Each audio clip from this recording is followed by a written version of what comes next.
اور فعل مضارع میں موجودہ زمانہ بھی اور آنے والا زمانہ، یعنی کہ فعل حال اور فعل مستقبل دونوں زمانے پائے جاتے ہیں۔ اب تیسری چیز جو ہم نے آج پڑھنی ہے وہ ہے فعل امر۔ امر کا مطلب ہوتا ہے حکم دینا یا کسی چیز کی طلب، ٹھیک ہے۔ اب اس کی ڈیفینیشن کو دیکھیں، اس پہ دیکھیں فعل امر لکھا ہوا ہے۔ فعل امر کی ڈیفینیشن کو دیکھیں۔ فعل امر وہ فعل ہے جس میں کسی کام کے کرنے کا حکم یا طلب پائی جائے۔ فعل امر کیا ہوتا ہے؟ فعل امر وہ فعل ہے جس میں کسی کام کے کرنے کا حکم یا طلب پائی جائے، یعنی کسی کو کوئی کام کرنے کا حکم دیا جائے یا پھر کسی کام کے کرنے کی طلب پائی جائے، اس کو کیا کہتے ہیں؟ اسے فعل امر کہتے ہیں۔ اس کی مثالیں بھی سلائیڈ نمبر 6 پر دیکھیں، 2 مثالیں لکھی ہوئی ہیں۔ پہلی مثال ہے اجلس۔ اجلس، الف کے نیچے بھی زیر ہے، لام کے نیچے بھی زیر ہے۔ اجلس، اجلس کا معنی ہے تو بیٹھ جا، یعنی اس کا ترجمہ کیا ہے؟ تو بیٹھ جا۔ یہ حکم دیا جا رہا ہے نا، اجلس، تو بیٹھ جا، تو اجلس جو ہے یہ فعل امر کی مثال ہے۔ اور دوسری مثال ہے لی یکتبو۔ لی یکتبو یعنی اسے لکھنا چاہیے۔ لی یکتبو کا ترجمہ کیا ہے؟ اسے لکھنا چاہیے۔ اب لکھنا چاہیے جو ہے یہ طلب ہے، یہ طلب ہو رہی ہے کہ لکھنا چاہیے۔ تو 2 چیزیں ہم نے پڑھی ہیں فعل امر کے اندر، جس میں کسی کام کے کرنے کا حکم دیا جا رہا ہو یا پھر کسی کام کی طلب پائی جائے۔ اب اجلس جو ہے اس میں حکم موجود ہے اور لی یکتبو میں طلب پائی جا رہی ہے، تو یہ دونوں فعل امر کی مثالیں ہیں۔ سلائیڈ نمبر 7 پر آئیں۔ سلائیڈ نمبر 7 پر ہے فعل نہیں۔ فعل نہیں کی ڈیفینیشن دیکھیں۔ فعل نہیں وہ فعل ہے جس میں کسی کام کے نہ کرنے کا حکم یا درخواست پائی جائے۔ مثلاً اب نہیں سے ہی پتہ چل رہا ہے نا کہ نہیں سے مراد ہے منع کیا جا رہا ہے، نہیں کرنا منع کیا گیا ہے، یعنی فعل نہیں سے مراد وہ فعل ہے جس میں کسی کام سے منع کیا جائے یا پھر منع کرنے کی درخواست کی جائے، اسے فعل نہیں کہتے ہیں۔ اب اس کی مثال دیکھیں، فرسٹ نمبر پر لکھی ہوئی ہے لا تنظرو۔ لا کا مطلب ہوتا ہے نہ یا نہیں، تنظرو تم دیکھو، یعنی کہ لا تنظرو اگر اس کا بامعنی ترجمہ کریں تو اس کا ترجمہ ہوگا نہ دیکھ۔ لا تنظرو نہ دیکھ، یعنی کہ کسی کام کے حکم کو جو ہے نا منع کیا جا رہا ہے، کام کے نہ کرنے کا حکم ہے اس میں، ٹھیک ہے۔ لا تنظرو یعنی نہ دیکھ۔ اسی طرح سے نیکسٹ جو ہے اس کی مثال ہے وہ ہے لا یکتبو، اسے نہیں لکھنا چاہیے، نہ کرنے کی درخواست اس میں موجود ہے کہ اسے درخواست کی جا رہی ہے، کام نہ کرنے کی درخواست کی جا رہی ہے۔ لا یکتبو اسے نہیں لکھنا چاہیے، ٹھیک ہے۔ سلائیڈ نمبر 8 پہ آ جائیں۔ سلائیڈ نمبر 8 پہ لکھا ہوا ہے جملہ۔ اب جملہ کسے کہتے ہیں؟ جملے کی ڈیفینیشن کرنے سے پہلے ہم دیکھ لیتے ہیں کہ ہم نے کیا کیا پڑھ لیا ہے۔ ہم نے پہلے پڑھا فعل ماضی، پھر سیکنڈ نمبر پہ فعل مضارع، اور تھرڈ نمبر پہ فعل امر، اور فورتھ نمبر پہ ہم نے پڑھا فعل نہیں، یعنی پہلے ہم نے 4 فعل پڑھے ہیں۔ اب ہم جملے کی طرف آتے ہیں۔ جملے کی ڈیفینیشن سلائیڈ نمبر 8 پر دیکھیں۔ الفاظ کا ایسا مجموعہ جس میں پوری بات واضح ہو جائے۔ کیا ڈیفینیشن ہے؟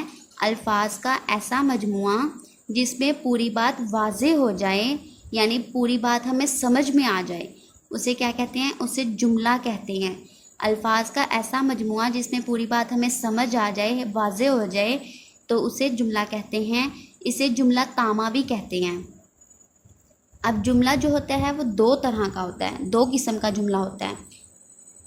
سلائیڈ نمبر 8 پر دیکھیں، پہلی کیا قسم ہے جملے کی؟ جملہ اسمیہ، اور نمبر 2 پہ ہے جملہ فعلیہ۔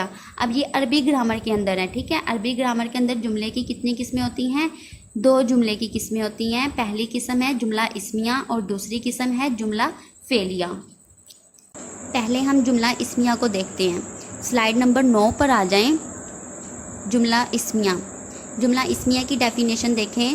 جملہ اسمیہ وہ جملہ ہوتا ہے جس میں پہلا جز اسم ہو، ٹھیک ہے.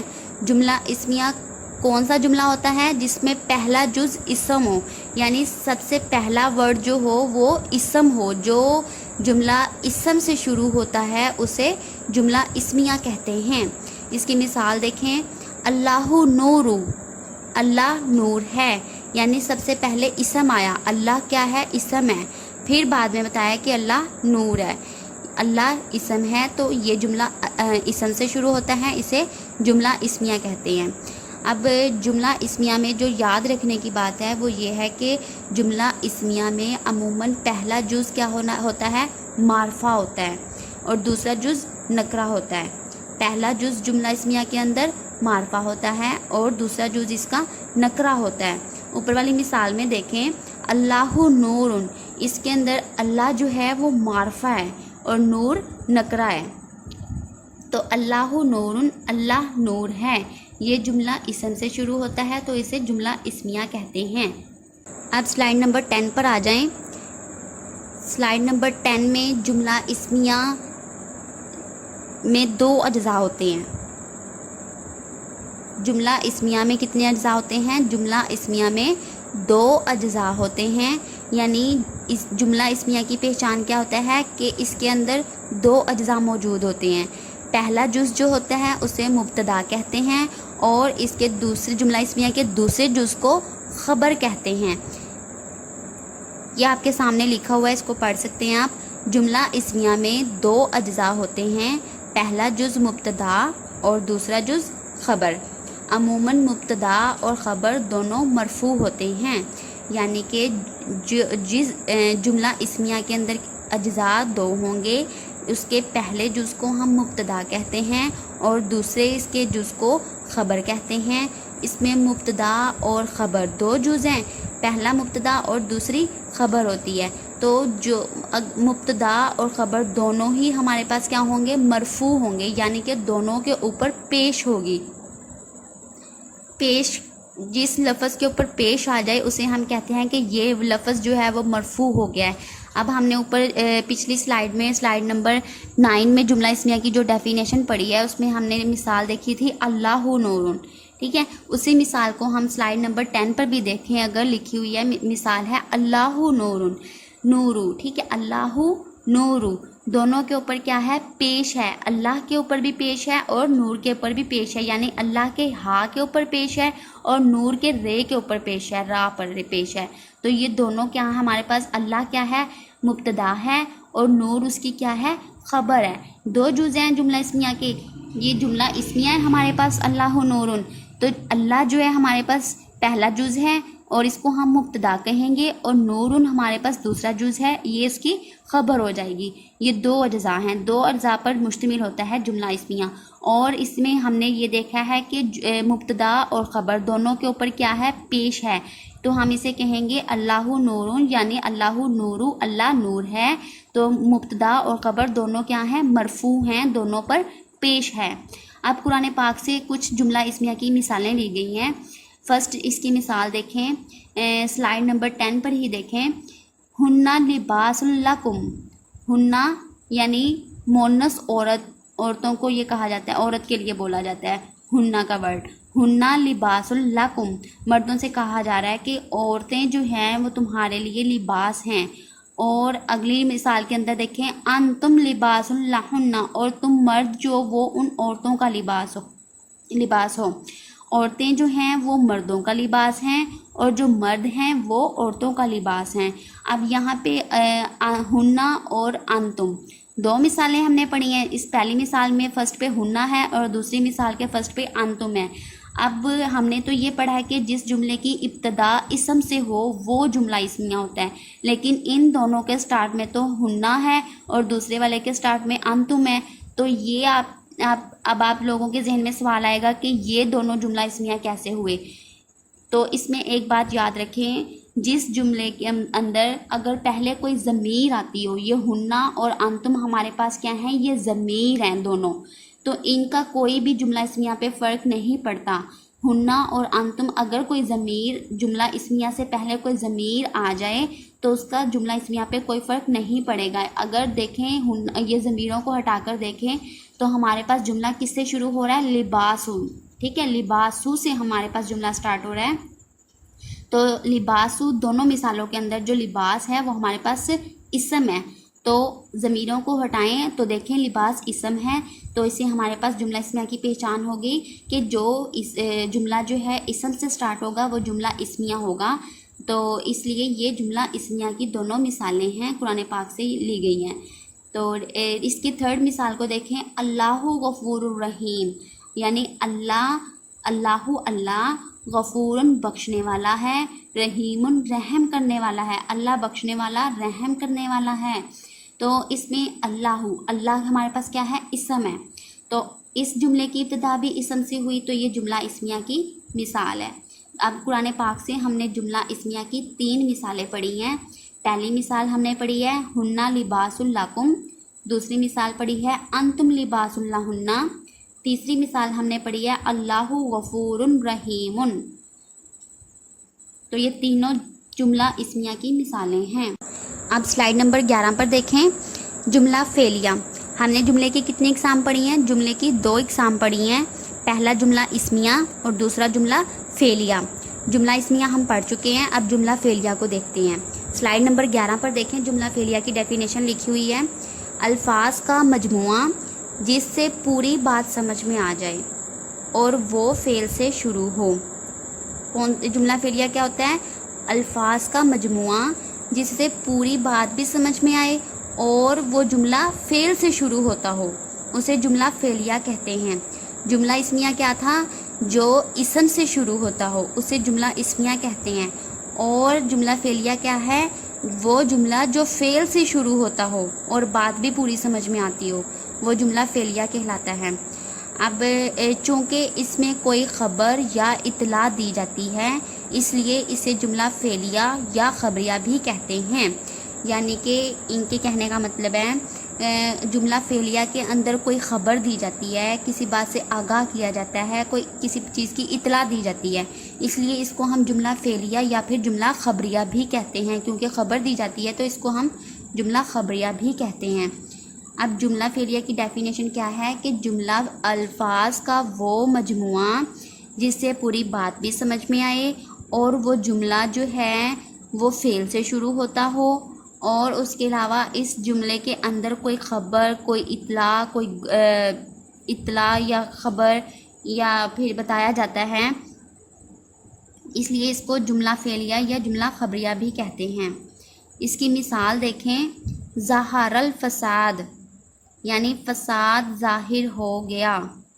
ظہرہ کا مطلب ہے ظاہر ہو گیا، فساد فساد ظاہر ہو گیا۔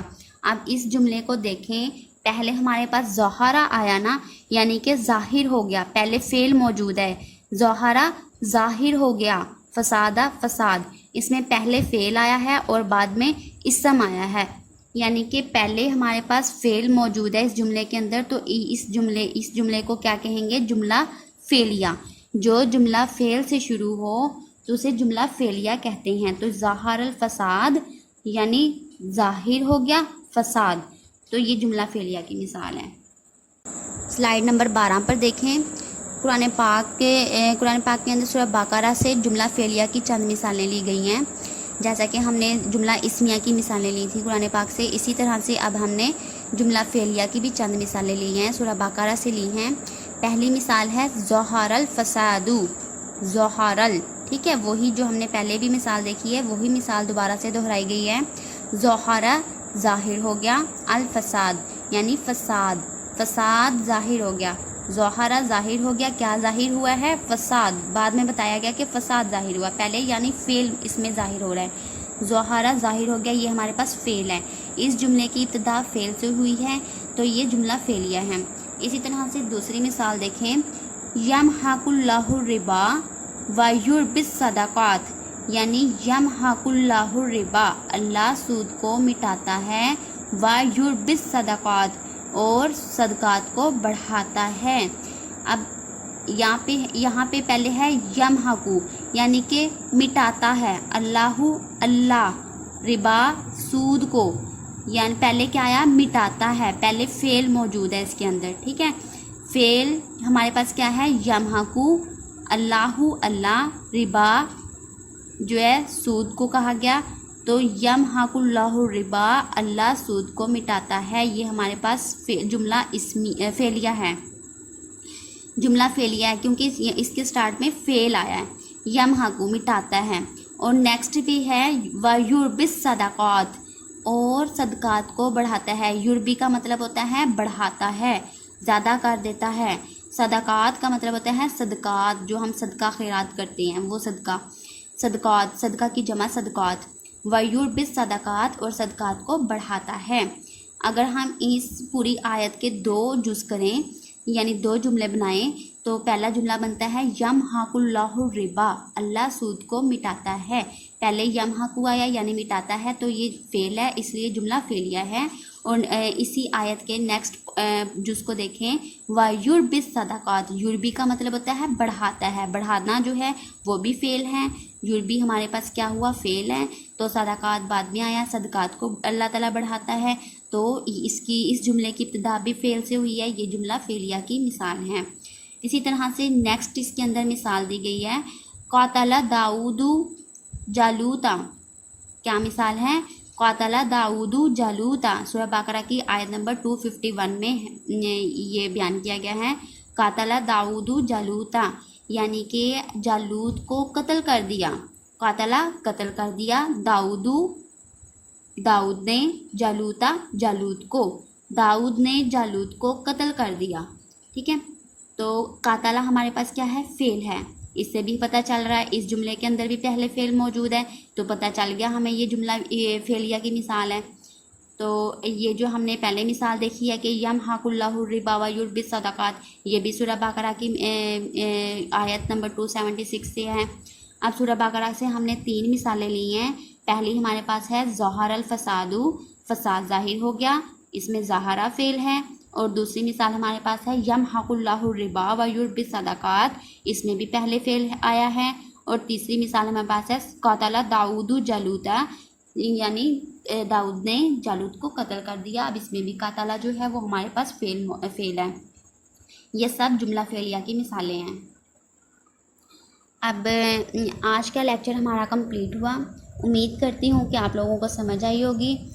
تو انشاءاللہ ہم نیکسٹ لیکچر کی ویڈیو جلد ہی آپ کے ساتھ شیئر کریں گے.